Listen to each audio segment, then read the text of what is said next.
ल हामी चाहिँ हाम्रै पुर्ख्यौली गाउँको ठाउँमा आइपुगेका छौँ।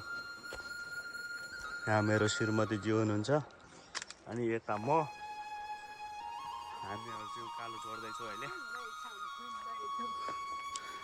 कस्तो लागिरहेछ? रमाइलो राम्रो भइरहेछ। कस्तो लाग्यो त महाभारत गाउँपालिका? महाभारत जस्तै रहेछ। महाभारत जस्तै छ होइन? खत्रै छ यहाँ ठाउँ।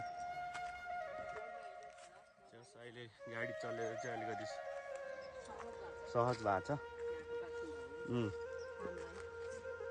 टाढाबाट आउने मान्छेहरूलाई चाहिँ सहज भएको छ अहिले, विशेष गरी तराईको मान्छेलाई, किनभने हिँड्नलाई सक्दैन तराईको मान्छेहरू पाहाडमा। त्यही भएर यहाँ अलिक गाडी चलेर सहज भएको छ।